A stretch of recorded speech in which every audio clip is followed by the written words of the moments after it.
Tu sais pourquoi ton prof utilise des repères C6, T9 ou encore L3 ? Moi c'est Aurélien et je t'explique ça en moins de 2 minutes.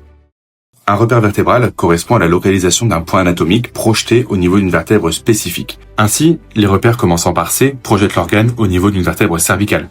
Ceux commençant par T au niveau d'une vertèbre thoracique, ceux commençant par L au niveau d'une vertèbre lombaire et ceux commençant par S au niveau d'une vertèbre sacrée.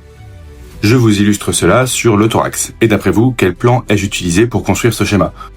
Est-ce une coupe frontale, sagittale ou transversale ?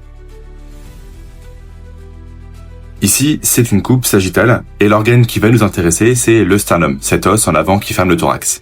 Il possède 3 parties. Le manubrium, sa partie la plus crâniale, le corps sternal, sa partie intermédiaire, et l'appendice xiphoïde, sa partie la plus caudale.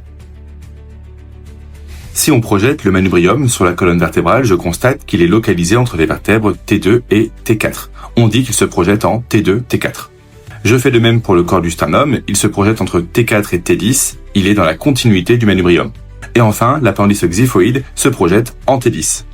D'autres repères anatomiques sont importants comme l'œsophage qui perfore le diaphragme en T10 ou encore l'aorte qui le perfore en T12. Remarquez également que les voies digestives représentées par l'œsophage sont localisées en arrière des voies aériennes représentées par la trachée. Enfin, je vous rappelle que le diaphragme sépare en haut le thorax qui contient l'appareil cardio-respiratoire, d'en bas l'abdomen qui contient l'appareil digestif. Regarde bien le schéma et dis-moi en commentaire le repère vertébral de la crosse de l'aorte. À bientôt!